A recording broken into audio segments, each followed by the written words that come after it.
no pun intended. I'm like, I always do that on the radio because it's been the longest day ever, but so well worth it. I've got my queen, Charlotte, is in the studio. Thanks for having me. I'm so nerded out. I know you talked to my husband this morning, and he probably told you that, like, I'm a super fan, and, like, you're my number one. You're my number one. Thank you. No, and I have a great story. So last year, Sasha Banks was here doing interviews like everybody does.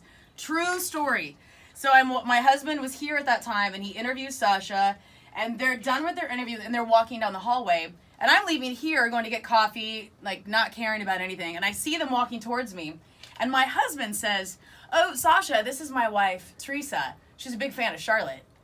And Sasha looked at me and went, and I said, "Woo!" Like, I didn't know what else to say. It was the most awkward thing ever. And I kind of laughed later, and I said, "You know what? That's proof that you take, like, the fandom, like, into real life. Like, it's real life. We're not in the ring. You know, she's not working or anything. She's walking in the hallway. And it was so serious. Like, when you're a fan of somebody, you're a fan of somebody, you know? I appreciate that. Thank you. She wanted to beat my ass for you. I was fine with that. Yeah, you got residual, we'd say heat. I get. Does that ever happen to you? Like, you're out, you know, in any day life situation, when you get a chance to be a normal person, do people, like, you know, come up and boo you or anything? Right now, yes. Right now. Right now, yeah. I'm getting a lot, like, are they giving me a dirty look because of what happened at work, or did I cut them off, or... It's all about work. Yeah. That's got to be tough to have that split. Like, do you ever get a chance to even be normal? You're always... Yeah, when I'm sitting in my hotel room in, like, ugly yourself? pajamas eating my Ben & Jerry's, I'm like, I really hope no one can see me right now. Have you ever come close to getting in a fight with anybody because they've been a little too aggressive with you? Or somebody else, like, where... You mean in person? In person, like a situation. No? No. I mean, I've had maybe radio interviews where I could tell the person was trying to ask a question that probably shouldn't be asked. Right. And I get really snarky. Or, like, I give them, like, that dead stare and super... Like, I'm usually a pretty intense person. So, yeah. But that's... No. Never... I'm not that person, by the way. I'm not one of those jocks. When someone will say, "Please don't talk about this," I will never bring that up because that would piss me off to all get-go. So, you know, the first thing I have to say is, you know, you being you're at main event now for WrestleMania. Like, how does that feel? Main event at WrestleMania. I wake up every morning and I'm like, I'm the main event, baby. What's like, what were those moments? Was there a moment behind the curtain before Vince came out? Was it Tuesday night and he announced that you were going to be... Oh, Monday night. What was it Monday night? What happened behind the curtain there? Like, real life, though, it's one of those things. Our job is go, go, go.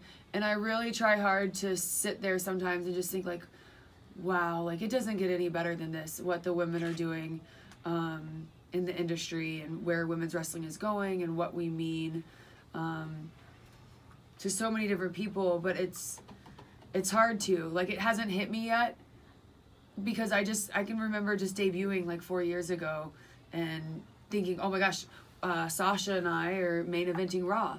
Or then we're main eventing Hell in a Cell. Like, I didn't think it was going to get bigger than Hell in a Cell. Then we main evented TLC, and then there was Evolution, the all-women's pay-per-view. It's just, these opportunities keep coming our way, and we continue to keep over-delivering. So it's like, okay, if we can main event WrestleMania, that means we could do it the next year. Absolutely. And the next year. Yeah. Like, it doesn't need to be like, oh, we just main evented WrestleMania one time. Like, my clock's, like, ticking. It's like, what else can we do? Like, anything is possible. Like, it's just... Well, crazy. I went to, I was at WrestleMania last year, and, you know, so it's last year, it's New Orleans, my first WrestleMania. I've been to many events, obviously, and I was pregnant at the time, so I feel like it lasted 12 hours. It was so long. It is very long. It's long. It was a lot, and it started to smell real gamey around, like, I mean, Joe was with me, too. It started to get real gamey and hot, like some teenage, like, locker room, a boy's smell. It was starting to get really foul. That's a long day. And at the end, we watched the main event, and I'm a big Roman Reigns fan. Like, when everyone boos him, I'm standing up screaming for Roman. Because I'm a diehard Roman fan always. And during that main event, we had a line of, like, 12 people, and my husband looked at me and some other people, and they said, Charlotte should have been in that main event. Like, we even joked. We were like, Charlotte should have just jumped in there. It would have been a better main event. Nothing against them. There just wasn't something exciting about it. So... Well, I think the audience might have been tired. Like you said, it's 12 hours. It's a lot. And that's a lot of pressure. And Roman has that pressure on him every year now. What, for 5 years he's main evented? That's a lot of pressure. Right. I'm flattered that the fans said that. Yeah, we really did. I really felt like last year, my match against Asuka really like solidified my career. I don't know. It was like a big moment. Like I'd had so many firsts, but I don't know. That night just felt like it all came together, and Asuka had that unbelievable streak that no woman in the history of the company had ever had. And I don't know. It was just a special night. It was good to watch you, to watch you up close, I guess, in person was pretty awesome. And I've seen you a couple different times when you've come through town. And I think the one thing that I like this whole, the women's evolution going on right now, but the one thing we talk about when we watch, and all of our little, we call them our geeky WWE wrestling fans, we all agree is between you and Becky Lynch is my number 2. I love Becky. Becky and you, even Ruby, the athleticism is so there. Like, you don't just have old school, like divas where you're good looks and you go in there and you know the moves, but you guys perform. That's one of my favorite things about you, is you come out all poised and polished and gorgeous. 4 minutes into your hair is like, I know, like this, there's blood, the drama. I love the drama. It's so entertaining. I buy my pantyhose at Hooters. I do. Because they make the best ones. Like, I have to go into random Hooters all over the country. And I'm like, hi, do you have pantyhose? But they're $5 a piece. And I ruin mine almost like every live event. Like tomorrow I have a live event in Alexandria. Right. I'm not wrestling Sunday, but I have a live event Monday, SmackDown Tuesday. So like I go through 5 pairs a weekend. I'm like, it's $5 a pair. I'm like, I need them to sponsor me. I just like get in the ring and they rip. I'm like, why am I so rough? Like my hair, but well, and we play the guessing game. Where's the blood coming from? Because there's always blood on you somewhere. So we're looking at elbows, and I mean, like if you look at my arms, they're covered up. Like I have so many just like little scratches. Like I'm just a bleeder. I'm a bleeder. I'm like my dad. I'm a bleeder. Well, no, that's why we enjoy watching you, and I enjoy watching Becky too. And I think, well, Joe can probably back me up, and Joe's behind the camera right now, but he is a super wrestling fan. Do you envision, Joe, that will we see Becky in the main event with Charlotte? Is that what everyone's anticipating? I think that's what I would love to see. I mean, no offense to Ronda, but I mean, she didn't grow up, so to speak, in the biz. You know what I mean? It's like, I think the fans kind of want that who earned it type thing. Again, I don't know that that's fair to Ronda, but I'd love to see. I think a lot of fans would love to see. I think Ronda's had her time. I mean, she's not going anywhere anytime soon. But like I said, you're number 1, Becky's number 2, and I've even gone through Twitter, like reading what everybody's talking about, and they are so fair game for that. Is there a possibility that we'll see you and Becky in there? Number 1 doesn't talk about number 2. What if somebody tries to sabotage you while you're sitting front row at Elimination Chamber? I will be there and I will be prepared. You got my back, woman? I will be standing up, taking my hoops off, ready to throw down. What if somebody tries to sabotage you? Are you prepared for sabotage? Someone asked me that, but the radio show before this, and I was thinking to myself, you really think I need to be scared of limping Becky coming down after me? Like, what if I don't know? What if she starts coming at you with that knee brace or what if it's somebody else that's coming after you? I'll have my kendo stick. That's true, and you know how to use that for sure. Well, I prepared for anything and everything, but I'm excited that we'll see you front row Elimination Chamber. Are you going to pop out for any other matches? Or are you just going to come out to watch what happens with Ruby and... right now, I just have a front row ticket. Yeah. Are you going to be talking? Are you going to be on the headset? Are you going to be talking? No, I think I'm going to be live tweeting. I already thought about this. I'm like, God, what am I going to be doing during this match? I'm going to be behaving, live tweeting. Everyone's going to have their eye on you, for Ruby. I'm rooting for the bad guy. I mean, I already, gave Ronda a beating of a lifetime at Survivor Series. Are you going to make a sign with glitter on it and everything? And like, oh, maybe I should. The Queen's sitting right here. The Queen with an arrow. I'm right here. Sorry. Now, the one thing that I thought about was what happened on. Sorry, my hair is attacking me and it's flying all over the place. On Twitter, a couple days ago, I don't know when it was, but somebody was talking bad about Ruby Riott, and you actually, it was somebody who was a fan of yours, but they were really being hard on her, and you shut them down. And I thought that was so awesome, a true champ, because you know they're not bagging on you. They were talking bad about Ruby, and you stood up for her and kind of put that guy in his place. It was awesome. Well, here's the thing about my social. For the most part, I'm always in character. And I understand I am the most hated wrestler probably right now in the WWE. But we are humans at the end of the day. And it's fine, like I said, to boo the people you don't like, cheer the people you like, but don't spew garbage on my timeline. Because I have no time for that. Right. And especially not about my coworkers. Not about, I mean, I just don't. And for the longest time, I always went, you're not supposed to give negative, like don't give the negativity life. Right. Because that's what they want, right? But I had just gotten to that point, especially after what happened Monday, and I'm just reading through things, like, you can say whatever you want about me, because I know how good I am. Like, I belong in the main event. Absolutely. I am the main event. But don't talk about my coworkers. Especially, like, no. And especially a girl that's worked her butt off and stands for something so much greater than anyone can understand for little girls at home. Like, get off your keyboard.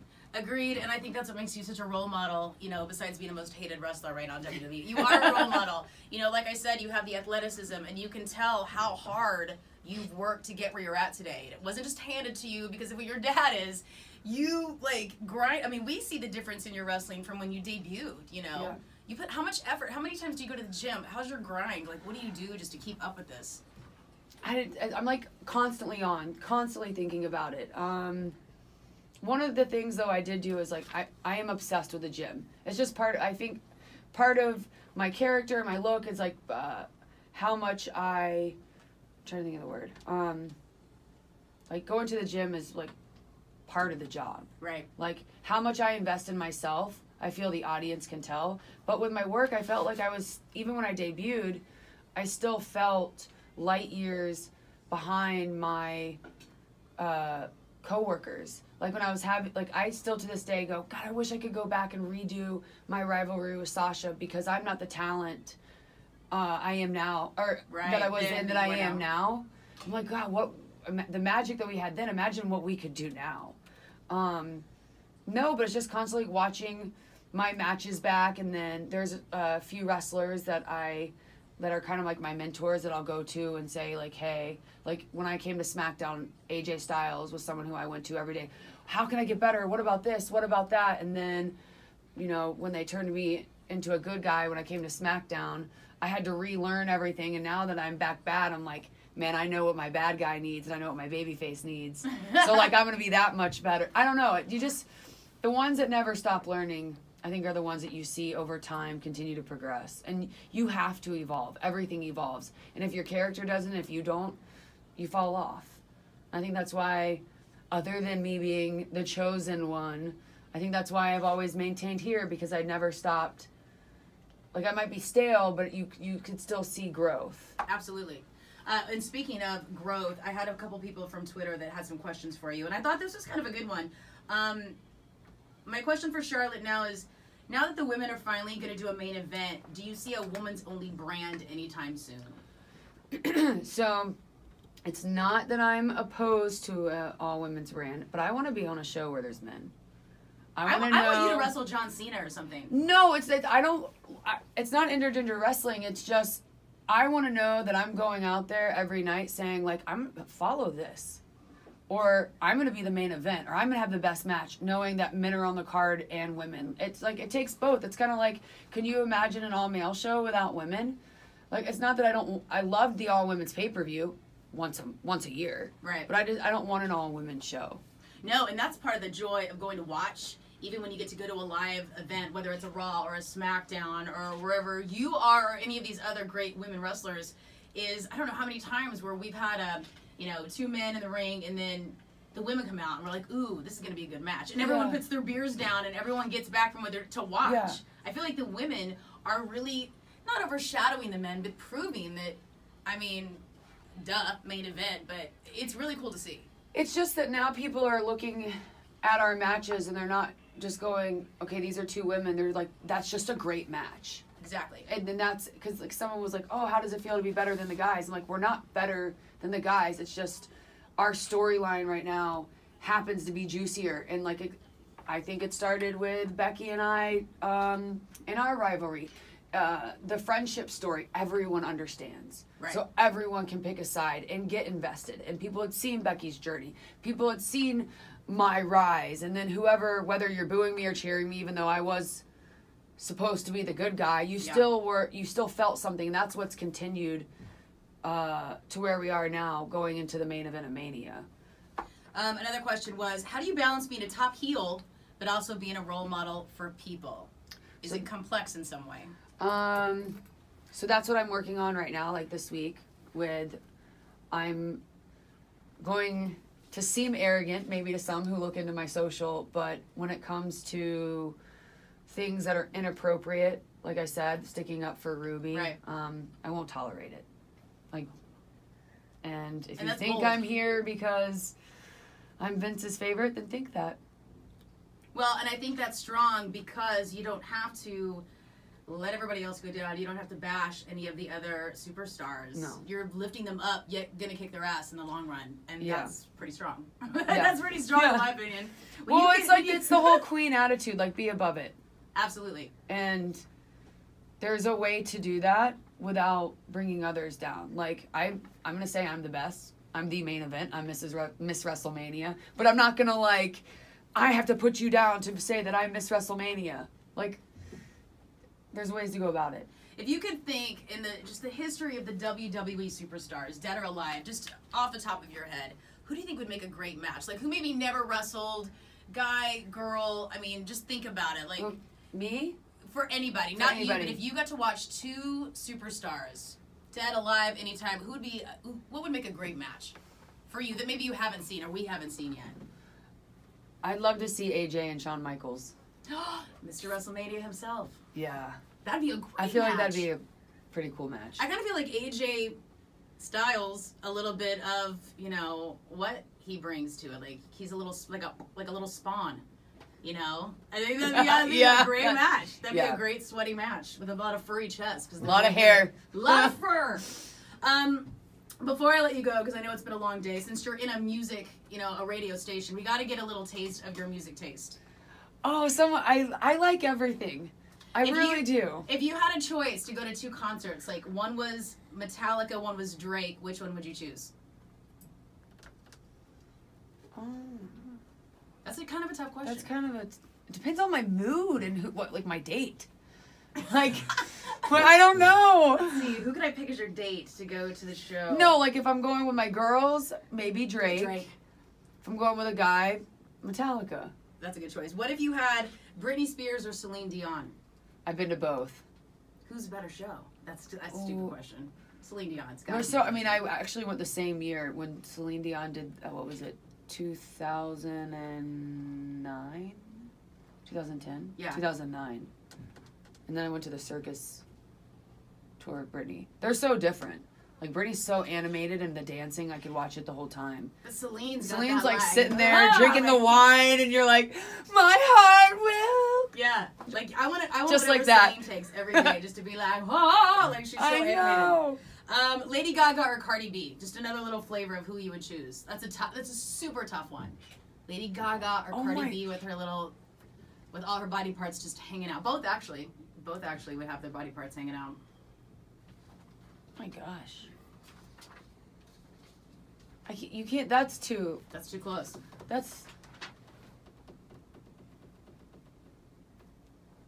don't know. That's too hard. We'll go to both shows. I'll go with maybe you. Right now, I guess Cardi B. Yeah. That'd be a good choice. Yeah. They're both not going anywhere anytime soon. Charlotte, I'm so happy that you got to come in here. Joe, do you have any final questions? I want you to get in whatever you have. Well, look, I don't want to back up to the nerd region again. That's okay. But the only thing I think that I saw people wanting to cover, I'm curious about this too. The women's tag team titles are launching at the Elimination Chamber, right? First ever. Had you been in that match, who would you prefer be your partner from today's roster? Natalia? Oh, what a great little partnership that would be. Now, Natty follows me on Twitter. No pressure, Charlotte. No, to find you on Twitter. No pressure, Charlotte, at all. Thank you very much for coming in. Elimination Chamber Sunday, obviously in Houston. We'll see you on the sidelines for a small bit, and we know you'll be live tweeting the event. We'll be looking for you. I'll be there. I got your back if anything happens. Joe's going to be there too. That's it. It was an honor to meet you. It was an honor to meet you. No, thank you. Please keep up the Thanks great for job. the great questions. It was a way to end my media day.